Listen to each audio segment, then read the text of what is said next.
Hello everyone, my name is Prachi. I am from BSc Chemistry on our final year. Today in this video I am going to make a presentation on polymer and their classifications. So polymers. You may think of polymers as being a relatively modern invention. However, naturally occurring polymers have been used for thousands of years. हम यूँ सोचते होंगे कि polymer हमारी modern invention है, लेकिन हम polymer का यूज़ काफ़ी टाइम से कर रहे हैं। जैसे कि हमारी लकड़ी होती है, रबर होती है, कॉटन, वूल जिससे हम अपनी स्वेटर्स बनाते हैं, leather, silk etcetera. In many cases, the artificial material is both better and cheaper than the natural alternative. कुछ polymers सिंथेटिक भी होते हैं और वो नेचुरल जो हमारे पॉलीमर होते हैं उनसे बेटर भी होते हैं और चीपर भी होते हैं. सो पॉलीमर होता क्या है? Polymer is a large molecule made by linking together repeating units of small molecules called monomers. Polymer एक काफ़ी large molecule होता है जो कैसे बनता है, जो मोनोमर्स होते हैं वो बहुत स्मॉल मोलिक्यूल्स होते हैं, उनको बार बार रिपीट करने से हमारे पॉलीमर बनते हैं और वो कोवेलेंट बॉन्ड से जुड़ी हुई होती हैं, जो स्मॉल यूनिट्स होती हैं. जैसे कि एम एक मोनोमर है, एन हमने नंबर ऑफ मोनोमर्स ले लिए, पॉलीमराइजेशन प्रोसेस हुआ और हमारा पॉलीमर बन गया. इसमें हम देख सकते हैं कि जो ये मोनोमर हैं ये बार बार रिपीट हो रहे हैं और इनके बीच जो एक दूसरे से जुड़े हुए कोवेलेंट बॉन्ड के थ्रू जुड़े हुए हैं. नीचे जैसे कि इथाइलिन मोनोमर्स हैं. अब बार बार इथाइलिन को हम रिपीट करेंगे तो हमारा पॉली इथाइलिन बन जाएगा. इनकी कैरेक्टरिस्टिक्स क्या होती हैं? इनकी डेंसिटी काफ़ी लो होती है, लो कोफिशिएंट ऑफ फ्रिक्शन होता है, ये गुड कोरोजन रेजिस्टेंस होते हैं, गुड मोल्डेबिलिटी होती है, excellent surface finish can be obtained, can be produce transparent और in different colours. Chain length, the longer the chain the stronger the polymer. जितनी ज़्यादा चेन लंबी होगी उतना ही ज़्यादा पॉलीमर हमारा स्ट्रॉन्ग होगा. Side groups, polar side groups give stronger attraction between polymer chains making the polymer stronger. जो polar side groups होते हैं, अगर जो polar group होते हैं वो polymer के side as a side group लग जाएं तो वो polymer को ज़्यादा strong बना देते हैं. Cross linking, if polymer chains are linked together by covalent bonds the polymer is harder and more difficult to melt. Medicine, sports, industry, इनमें भी polymers का यूज़ होता है. तो definition, polymer long molecules made up by repetition of small units. Synonym, macromolecule. Polymer मतलब वही एक ऐसा लॉन्ग मॉलिक्यूल जो बार बार छोटी यूनिट्स जो कि हमारी मोनोमर्स होते हैं उनको रिपीट करने से बने होते हैं, उन्हें हम पॉलीमर कहते हैं. इनको हम मैक्रोमोलिक्यूल भी कह देते हैं. बट हर पॉलीमर मैक्रोमोलिक्यूल नहीं होता, बट हर मैक्रोमोलिक्यूल होता है वो पॉलीमर होता है. इनका हाई मोलिकुलर वेट होता है. एग्जाम्पल के लिए हमने पॉलीस्ट्रीन ले लिया. Monomer, molecule that combine with others identical और different to form a polymer. Monomer क्या होते हैं? ये वही छोटी छोटी यूनिट्स जो एक दूसरे के साथ कंबाइन करती हैं. ये सेम भी कंबाइन कर सकती हैं और एक यूनिट दूसरी डिफरेंट यूनिट से कंबाइन करके भी पॉलीमर बना सकती है. एग्जाम्पल के लिए इथाइलिन, ओलिगोमर. लो मोलिकुलर वेट पॉलीमर, इनका जो मोलिकुलर वेट होता है वो लो होता है, कंस्टिट्यूटेड ऑफ एटलीस्ट 2 मोनोमर, और इसमें कम से कम 2 मोनोमर होते हैं. तो हम एक एग्जांपल के लिए जैसे हमारी मोतियों की माला होती है उसमें जो वे मोती होते हैं वो मोनोमर का काम करते हैं और वो जो थ्रेड होता है ना वो एक तरह से हम कोवेलेंट बॉन्ड बोल सकते हैं. तो हम उस पूरी माला को हम पॉलीमर बोल सकते हैं एग्जाम्पल के लिए. A macromolecule is a very large molecule consisting of repeating units called monomers. These structure units are bound together by covalent bonds. Macromolecules, macro मतलब बड़ा, एक large molecule जो कुछ यूनिट्स को जो बार बार रिपीट हो रही हैं उनको कंसिस्ट करता है और उन छोटी यूनिट्स को मोनोमर्स बोलते हैं. These structure units are bound together by covalent bonds जो एक दूसरे से कोवेलेंट बॉन्ड के थ्रू जुड़ी हुई होती हैं. A collection of macromolecules is called a polymer. जो हम मैक्रोमोलिक्यूल्स के कलेक्शन को हम पॉलीमर बोलेंगे, जैसे कि पॉलीथाइलिन. पॉलीमराइजेशन होता क्या है? ये प्रोसेस है पॉलीमर बनाने का, इसके नाम से ही पता चलता है. Polymers are prepared by polymerizing a monomer. एक मोनोमर को जब हम पॉलीमराइज करते हैं तो हमें हमारा पॉलीमर मिलता है। The reaction is called polymerization, और जो रिएक्शन होगी उसको हम पॉलीमराइजेशन कहते हैं। Polymerization of ethylene to form polyethylene. हमारे पास इथाइलिन था, CH2 डबल बॉन्ड CH2। अब वो बार बार रिपीट हुआ तो हम देख सकते हैं कि इथाइलिन के मोनोमर यूनिट्स, और हम सबको कंबाइन कर देंगे तो पॉलीइथाइलिन बन जाएगा। कुछ important terms. Degree of polymerization. The number of repeating units present in a polymer is called degree of polymerization. कितने ज़्यादा मतलब जो बार बार हमारी यूनिट्स रिपीट हो रही हैं उनकी जो नंबर है ना पॉलीमर में, हम उसको डिग्री ऑफ पॉलीमराइजेशन कहते हैं। ये वो कितनी बार रिपीट हुई हैं। N is called degree of polymerization when N is large. Polymers are called high polymers. For low values of N less than 10, the polymers are called oligomers. जो हमारी वो रिपीटिंग यूनिट्स जो हमारी N की value है वो ज़्यादा होगी तो हम उनको हाई पोलीमर कहेंगे। अगर N की वैल्यू 10 से कम होगी तो हम उन पॉलीमर्स को ओलिगोमर्स बोलते हैं। ये टैक्टिसिटी क्या होती है? Relative stereochemistry orientation of atoms और ग्रुप्स। ये एक टाइप की अरेंजमेंट होती है जो हमारी बैकबोन पॉलीमर है उसके जो ग्रुप्स हैं वो लेफ्ट में लगे हैं या राइट में, तो एक टाइप से अरेंजमेंट होती है। Polymer molecules. Before we discuss how the polymer chain molecules are formed, we need to cover some definitions. जो हमारा इथाइलिन मोनोमर है वो इस तरह से दिखाई देता है जैसे कि हम स्ट्रक्चर में देख रहे हैं। जो हमारा पॉलीइथाइलिन मॉलिक्यूल वो ऐसे दिखता है। हम बार बार जो इथाइलिन यूनिट्स हैं उनको रिपीट करेंगे तो हमारा पॉलीइथाइलिन बन जाएगा। Polyethylene is built up from repeat units और मर्स। पॉलीइथाइलिन, वही बात बता दी कि पॉलीइथाइलिन को जब हम बार बार यूनिट्स को रिपीट करेंगे तो हमारा पॉलीइथाइलिन तब बनेगा। Ethylene has an unsaturated bond. Ethylene का जो बॉन्ड होता है अनसैचुरेटेड होता है, मतलब डबल बॉन्ड, उसको हम ब्रोक भी कर सकते हैं। The functionality of a repeat unit is the number of sites at which new molecules can be attached. Functionality किसे बोलते हैं? जो हमारे जो रिपीट यूनिट्स की फंक्शनलिटी को हम डिफाइन करते हैं कि वो कितने तरह से उस न्यू मॉलिक्यूल से अटैच हो सकता है। जैसे कि थाइलिन की फंक्शनलिटी 2 है। अब हम इसके क्लासिफिकेशन को देखते हैं। उनकी अक्रेंस के ऊपर एक क्लासिफिकेशन है जिसमें कि नेचुरल होता है, सिंथेटिक और सेमी सिंथेटिक। नेचुरल वही जो हमें नेचर से मिले हुए होते हैं, सिंथेटिक जो मैन मेड होते हैं, और कुछ होते हैं सेमी सिंथेटिक जो हमें नेचर से मिलते हैं लेकिन हम उनको मॉडिफाई कर देते हैं। पहला natural and synthetic polymer. Natural polymers में आता है would, cellulose, jute, cotton, wool etcetera. जो हमें नेचर से मिलते हैं वुड भी, सेलुलोज भी, कॉटन, वूल, रबर एट्सेट्रा। और सिंथेटिक पॉलीमर्स जो हम खुद बनाते हैं, एग्जाम्पल के लिए PVC, epoxy resin and PE। Second होता है थर्मोप्लास्टिक और थर्मोसेटिंग पॉलीमर्स। ये उनके थर्मल बिहेवियर पे डिपेंड करती है। थर्मोप्लास्टिक पॉलीमर होते क्या हैं?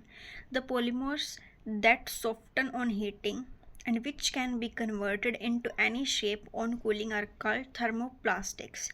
ऐसे पॉलीमर्स जो हीट करने पे सॉफ्ट हो जाते हैं और किसी भी शेप में हम उसको मोल्ड कर सकते हैं, और on cooling are called thermoplastics. The process of heating, reshaping and retaining the shape on cooling can be repeated several times.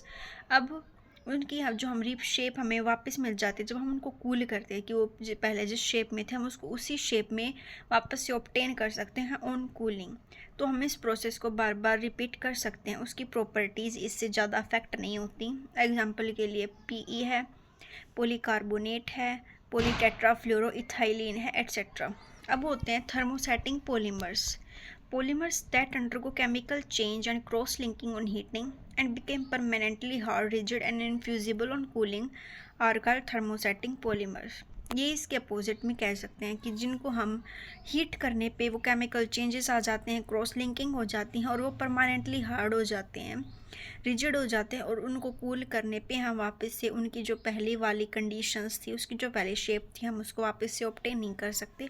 और थर्मोप्लास्टिक में ऐसा था, हम उसको वापस से ऑब्टेन कर सकते थे। और ये they do not soften on reheating, ये रीहीट करने के बाद दोबारा से सॉफ्ट नहीं होते, instead they undergo degradation. Example के लिए फिनॉल फॉर्मल्डिहाइड है और यूरिया फॉर्मल्डिहाइड है एट्सेट्रा। 3. Addition polymers.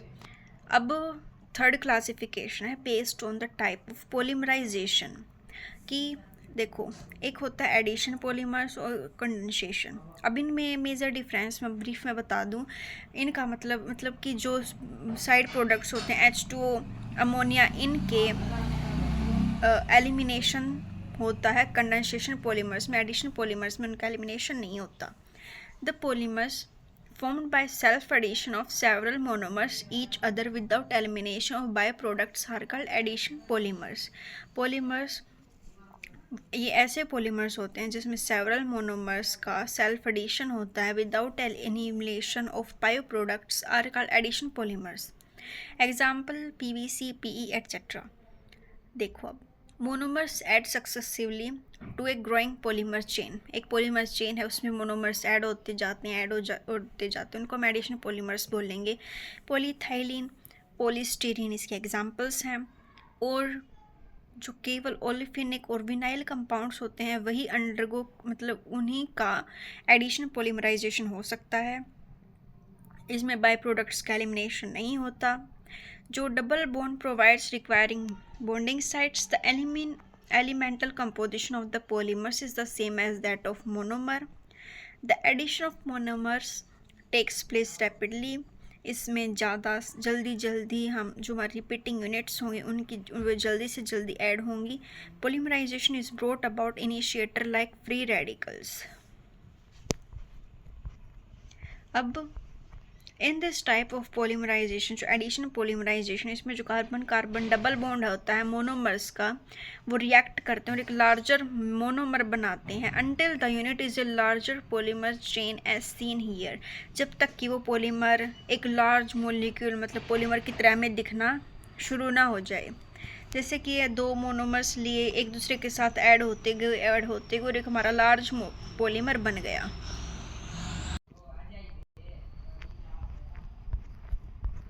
अब सेकेंड है इसका condensation polymer. The polymers formed by intermolecular condensation reaction by the functional groups of monomers with continuous elimination of small molecules such as ammonia, water, etc. Example के लिए nylon 6,6, polyester etcetera. Polymers जो intermolecular condensation reaction से बने हुए होते हैं और इसमें जो एलिमिनेशन होता रहता है स्मॉल मोलिक्यूल्स का, जैसे कि बताया था अमोनिया का, वाटर का, इसमें एलिमिनेशन होता रहता है। एग्जाम्पल के लिए पॉलिस्टर होते हैं। Polymer chain grows when monomer combine and split out water और अदर स्मॉल मॉलिक्यूल्स। इसमें जो पॉलीमर की चेन है उसकी ग्रोथ तब होती है जब मोनोमर्स कंबाइन होते हैं और जो वाटर है और अमोनिया उनका एलिमिनेशन होता रहता है। Nylon 6,6, polyurethane are condensation polymers. ये इसके एग्जाम्पल्स हैं। द मोनोमर्स हैविंग 2 और more reactive functional groups can undergo condensation polymerisation. कोई मोनोमर है, उसके दो या दो से ज़्यादा फंक्शनल ग्रुप्स हैं, वो कैन अंडरगो कंडेंसेशन पॉलीमराइजेशन, उन्हीं की हम कंडेंसेशन पॉलीमराइजेशन रिएक्शन हो सकती है। इसमें कोई भी कंटिन्यूस एलिमिनेशन बाय प्रोडक्ट्स का नहीं होता है। Polymerization proceeds through intermolecular condensation. इसमें जो ये जो रिएक्शन है ये इंटरमोलिकुलर प्रोसेस से होती है। Polymerisation is catalysed by acids और alkali. The polymer chain built up is slow and stepwise. इसमें जो पॉलीमर चेन बनेगी ये वाला प्रोसेस स्लो है और इसमें स्टेप वाइज प्रोसेस होता रहता है। The elemental composition of the polymer is different from that of the monomer.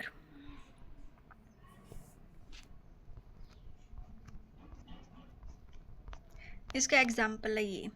अब इसमें देख सकते हैं कि एलिमिनेशन हुआ है H2O का और ये एक कंडेंसेशन पॉलीमराइजेशन है। फोर्थ होता है linear branched and cross linked polymers. इसके केमिकल स्ट्रक्चर पे कि वो लीनियर है मतलब स्ट्रेट लाइन, ब्रांच, उसमें ब्रांचेस निकली हुई हैं और क्रॉस लिंक, वे एक दूसरे के साथ क्रॉस लिंक करके 3D स्ट्रक्चर बना रहे हैं। तो देखो, mechanical properties are also governed by the structure of the polymer chains. They can be linear, जैसे कि हम देख रखे कि ये एक स्ट्रेट चेन है और उसमें वे रिपीटिंग यूनिट्स हैं।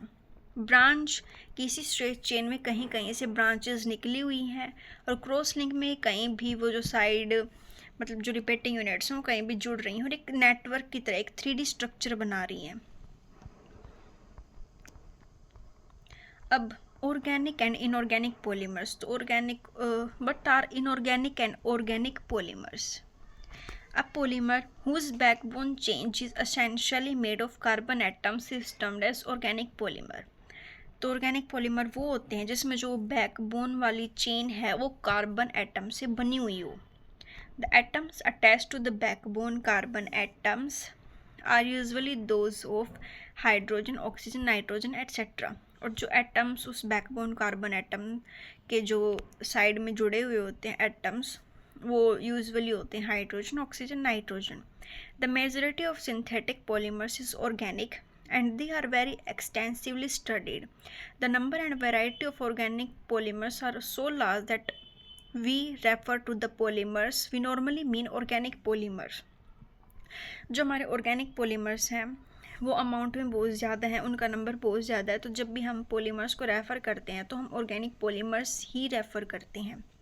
The molecules of inorganic polymers, on the other hand, contain no carbon atom in the chain backbone. Glass and silicon rubber are examples of inorganic polymers.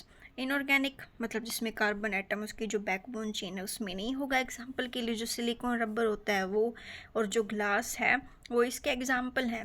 Example में हम देख सकते हैं ethylene है, वो पॉलीइथाइलिन बना रहा है। इसमें जो हमारी बैकबोन चेन है उसमें कार्बन एटम है तो ये ऑर्गेनिक है, और ये इनऑर्गेनिक का एक एग्जाम्पल नीचे है। A polymer whose backbone chain is essentially made up of carbon and is termed as an organic polymer. The atoms attached to side are oxygen, nitrogen, hydrogen, etc. Majority of synthetic polymers are organic polymers. For example, PE, PVC.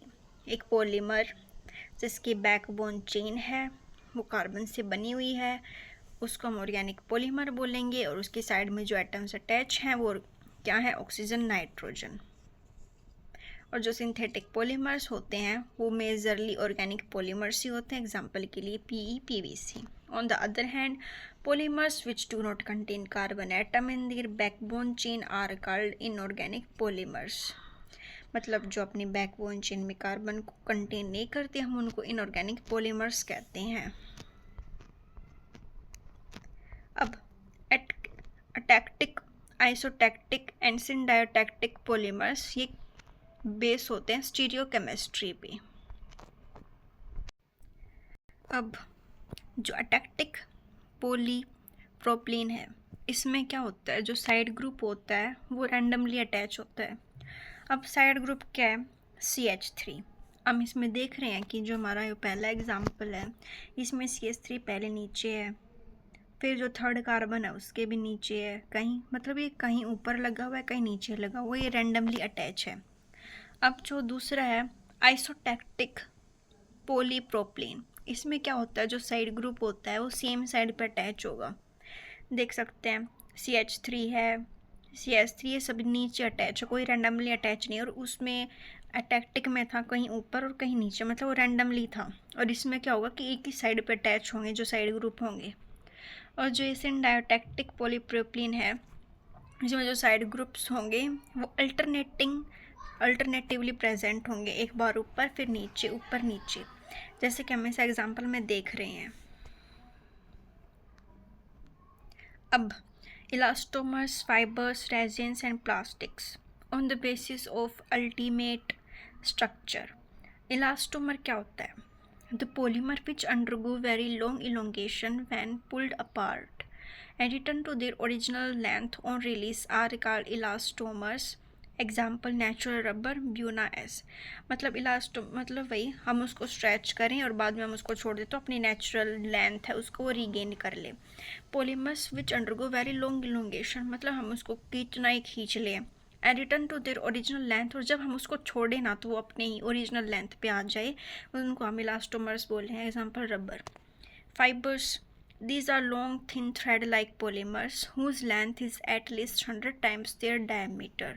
They do not undergo stretching and deformation like elastomers. Example jute, wood, silk. Fibres मतलब thread like polymer, जैसे कि हमारी sweaters को हम बनाते हैं ना, मतलब वैसा ही कुछ, मतलब ये लॉन्ग होते हैं, बहुत थिन होते हैं, थ्रेड लाइक पॉलीमर्स होते हैं जिनकी जो लेंथ होती है उनके डायमीटर से 100 टाइम्स ज़्यादा होती है, और ये इनमें को हम इनको ना तो स्ट्रेच कर सकते हैं ना इनमें वो डिफॉर्मेशन, मतलब कि वापस से अपनी लेंथ को ये रिगेन करते, मतलब ऐसी इलास्टोमर्स जैसे इनमें कोई प्रॉपर्टी नहीं होती। एग्जाम्पल के लिए वुड है, सिल्क है, जूट है।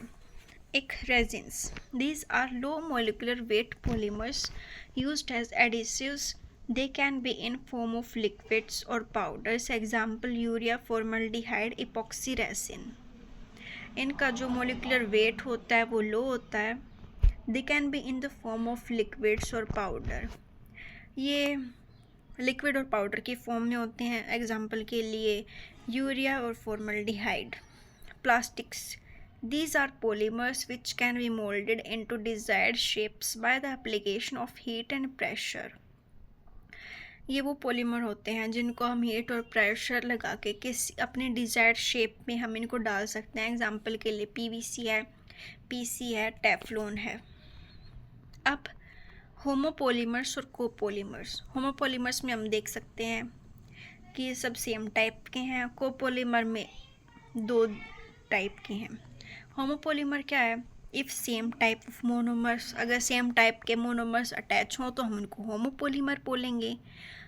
और एग्जाम्पल के लिए पीई, पीवीसी। और कोपॉलीमर, यहाँ पे कोपॉलीमर आएगा इफ़ 2 और डिफरेंट टाइप्स ऑफ मोनोमर्स, अगर कहीं मतलब 2 और डिफरेंट टाइप के मोनोमर्स हों तो हम उनको कोपॉलीमर बोलेंगे। एग्जाम्पल के लिए SAN है, स्टायरीन, ब्यूटाडीन है और ABS कोपॉलीमर्स हैं।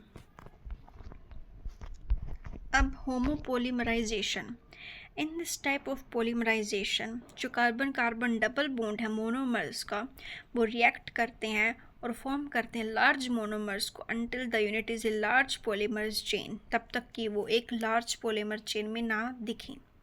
हम इसमें देख रहे हैं एग्जाम्पल में। अब copolymers. Polymers chain do not have to be compromised of the same mer. ऐसा कुछ नहीं होता कि बार बार एक यूनिट रिपीट होगी। It is often beneficial to have different mers in the same change. अगर 2 डिफरेंट मोनोमर्स हो, मतलब रिपीटिंग यूनिट्स हो, तो वो ज़्यादा बेनिफिशियल होता है। द पॉसिबल अरेंजमेंट्स, जो अरेंजमेंट है वो क्या क्या पॉसिबल हो सकती हैं अगर 2 डिफरेंट मोनोमर्स हैं। रैंडम, हम देख रहे हैं कि कहीं पे मतलब ब्लैक है, कहीं पे रेड है, तो उनको रैंडमली अरेंज है। अल्टरनेटिंग, एक बार रेड एक बार ब्लैक, जैसे कि हम देख रहे हैं। ब्लॉक को पॉलीमर्स में मतलब वो जो यूनिट्स हैं वो ब्लॉक में प्रेजेंट हो, जैसे 4 पहले ब्लैक हैं, फिर रेड है, फिर ब्लैक है, फिर रेड है। और ग्राफ्ट में हम देख रहे हैं कि वो एक चेन बनी हुई है और एक टाइप की उनकी ब्रांच चेन निकली हुई है। अब कोपॉलीमराइजेशन क्या है? Polymerization of 2 or more different monomers resulting into the formation of a polymer containing both monomers linked in one chain is called copolymerization. मतलब कि 2 और डिफरेंट मोनोमर्स का जो पोलीमराइजेशन है उनसे क्या हो, एक ऐसा पॉलीमर बने जो बोथ मोनोमर्स को कंटेन कर रहा हो और जो एक ही चेन में जुड़े हुए हों, उनको हम कोपॉलीमराइजेशन बोलेंगे। इसको हम एडिशन को पॉलीमराइजेशन भी कंसीडर कर सकते हैं। The polymers so formed are called copolymers. A copolymer is a polymer that has 2 type of monomer units in its chain. एक कोपॉलीमर एक ऐसा पॉलीमर है जो दोनों टाइप के मोनोमर्स को अपनी चेन में कंसिस्ट करता है। Block copolymer, when repeating units of each kind appear in blocks, it is called a block copolymer। जैसे कि हमने देखा था कि वो रिपीटिंग यूनिट्स में, मतलब जो रिपीटिंग यूनिट्स हैं वो ब्लॉक्स में प्रेजेंट हो, उनको हम ब्लॉक कोपोलीमर कह रहे थे। Random copolymer, if the various repeating units occur randomly along the chain structure, the polymer is called random copolymer। मतलब कि जो वेरियस रिपीटिंग यूनिट्स थी वे रैंडमली उसमें प्रेजेंट थी, तो हम उन पॉलीमर को रैंडम कोपोलीमर कह रहे थे। और ग्राफ्ट कोपोलीमर्स क्या होते हैं? They are formed when chain of one kind are attached to the backbone of a different polymer, जैसे कि हम इसमें देख ही रहे थे। ब्लॉक मतलब वो ब्लॉक में प्रेजेंट थे, अल्टरनेटिंग में एक बार एक टाइप की फिर अलग टाइप की, रैंडमली में वो रैंडमली अरेंज थे और ब्लॉक में वो ऐसे प्रेजेंट थे। एक बार हम इसका ब्रीफ ले लेते हैं। पॉलीमर्स क्या थे? मैक्रोमोलिक्यूल्स जो रिपीटिंग यूनिट्स को कंसिस्ट कर रहे थे, जिनको हम मोनोमर बोल रहे थे, और वो एक दूसरे से कोवलेंट बॉन्ड से जुड़े हुए थे। और जो पॉलीमर्स का प्रिपरेशन के प्रोसेस को हम पॉलीमराइजेशन बोल रहे थे, जैसे कि एग्जांपल के लिए हमने इथाइलिन का एग्जांपल लिया। फिर हमने इसकी क्लासिफिकेशंस पढ़ी, जिसमें होता है उनके अक्रेंस पे नेचुरल सिंथेटिक जो हमें नेचुरली मिलते हैं, और सिंथेटिक जो हमने बनाए हैं, जैसे कि लिए पीई पीवीसी। फिर हमने पढ़ा उनके थर्मल बिहेवियर पे, थर्मोप्लास्टिक, थर्मोसेटिंग। थर्मोप्लास्टिक मतलब हम वो सॉफ्ट होते हैं, उनको हीट करें तो हम उनको किसी भी शेप में डाल सकते हैं, और अगर हम उनको कूल करें तो वो अपनी डिफॉर्मेशन मतलब वो वापस से अपनी शेप्स रिगेन कर लेते हैं। लेकिन थर्मोसेटिंग में ऐसा कुछ नहीं होता, वो हम उनको चाहे बाद में कितना ही ठंडा कर लें वो वैसे ही हार्ड रिजिड रहेंगे। एग्जाम्पल हमने लिया था यूरिया फॉर्मल्डिहाइड। जो थर्ड था एडिशन पॉलीमर्स, और एक था कंडेंसेशन पॉलीमर्स, जो कि था based on the type of polymerization. मतलब इनमें क्या एडिशन में क्या था कि वो ऐड होते जा रहे थे, और इसमें जो एलिमिनेशन स्मॉल मॉलिक्यूल्स का, जैसे H2O का है, अनिलीन का है, NH3 का है, उनका एलिमिनेशन नहीं होता। जैसे कि the polymer formed by self addition of several monomers without elimination of by products are called addition polymers. और कंडेंसेशन में वो में एलिमिनेशन होता है, एग्जाम्पल के लिए नाइलॉन 6,6। और इसमें जो है polymerization process through intermolecular condensation, एक होता है इंट्रा, एक होता है इंटर। इंटर जो होता है उसका मतलब होता है, जैसे कि हम एग्जांपल के लिए हम कोई कंपटीशन ले लें, इंट्रा एक होता है इंटर स्कूल कंपटीशन जो डिफरेंट टाइप्स के स्कूल्स के बीच में, और एक होता है इंट्रा जो स्कूल के अंदर ही डिफरेंट ग्रुप्स बनाए हुए हैं उनमें हो। तो इसमें जो होता है वो पॉलीमराइजेशन इंटरमोलिकुलर कंडेंसेशन होता है। एग्जांपल नाइलॉन 6,6 हमने लिया। और जो एडिशन में होता है वो प्रोसेस, जो पॉलीमराइजेशन प्रोसेस वो फास्ट होता है, और ये वाला बहुत स्लो होता है। हमने फिर इसका एग्जांपल भी लिया। फिर linear branch cross linked polymers लिए। लीनियर मतलब जो स्ट्रेट चेन में हो, ब्रांच मतलब लीनियर के साथ ही उसके ऊपर कोई ब्रांचेस निकल गई हो, और क्रॉस लिंक में वो मतलब एक दूसरे के साथ कहीं भी जुड़ गए हो, एक 3D नेटवर्क बना लिया हो। फिर हमने देखा ऑर्गेनिक और इनऑर्गेनिक। ऑर्गेनिक पॉलीमर्स वो होते हैं जो ऑर्गेनिक मतलब कि जिसकी जो बैकबोन होती है वो सिर्फ कार्बन से बनी हुई, और साइड प्रोडक्ट्स जो होते हैं, जो साइड आइटम्स अटैच होते हैं, वो ऑक्सीजन, वाटर एट्सेट्रा अटैच हो। लेकिन इनऑर्गेनिक में जो हमारी चेन होती है, बैकबोन चेन, उसमें कार्बन एटम नहीं होते। फिर हमने अटैक्टिक, आइसोटैक्टिक और सिनडायटैक्टिक ये देखा था। अटैक्टिक में जो साइड ग्रुप था वो रैंडमली प्रेजेंट थे, आइसोटैक्टिक में साइड ग्रुप्स एक साइड पे प्रेजेंट थे, और सिनडायटैक्टिक में अल्टरनेटिंगली प्रेजेंट थे, एक बार ऊपर एक बार नीचे। फिर हमने देखा on the basis of ultimate structure, elastomers जिनको हम जितना ही खींच लें, कितना ये एक दूसरे खींच लें, और मतलब कि वो वापस से अपनी ओरिजिनल लेंथ में आ जाएंगे जब हम उनको छोड़ देंगे। जैसे कि नेचुरल रबर फाइबर्स, ये थ्रेड लाइक पॉलीमर्स होते हैं, और ये डिफॉर्मेशन लाइक इलास्टोमर्स जैसी प्रॉपर्टी इनमें कुछ नहीं होती। एग्जांपल के लिए जूट वुड रेजिन्स, इनका मोलिकुलर वेट बहुत ही कम होता है, और ये एडिसिव्स की तरह यूज़ होते हैं। एग्जांपल के लिए यूरिया। प्लास्टिक, इनको हम हीट और प्रेशर बढ़ाकर कम कर इनको अपनी डिज़ायर्ड शेप्स में डाल सकते हैं। फिर होमोपॉलीमर कोपॉलीमर्स देखा, मतलब सेम टाइप के मोनोमर्स हो तो होमोपॉलीमर्स, अगर 2 और डिफरेंट टाइप के मोनोमर्स हो तो कोपॉलीमर्स। फिर हमने देखा कि कोपॉलीमर्स होता है को वे उसमें 4 तरह की अरेंजमेंट हो सकती हैं, random, alternating, block, graft. Random में वो रैंडमली प्रेजेंट होंगे, अल्टरनेटिंग कोपोलीमर्स में एक बार एक टाइप की यूनिट फिर सेकेंड टाइप की यूनिट, और ब्लॉक कोपोलीमर्स में वो जो रिपीटिंग यूनिट्स हैं वो ब्लॉक में प्रेजेंट होंगी, और ग्राफ्ट कोपोलीमर्स में जो चेन्स हैं वो एक काइंड की चेन है वो बैकबोन चेन से मतलब डिफरेंट पॉलीमर्स से अटैच होंगी। So that's all. Thank you for listening.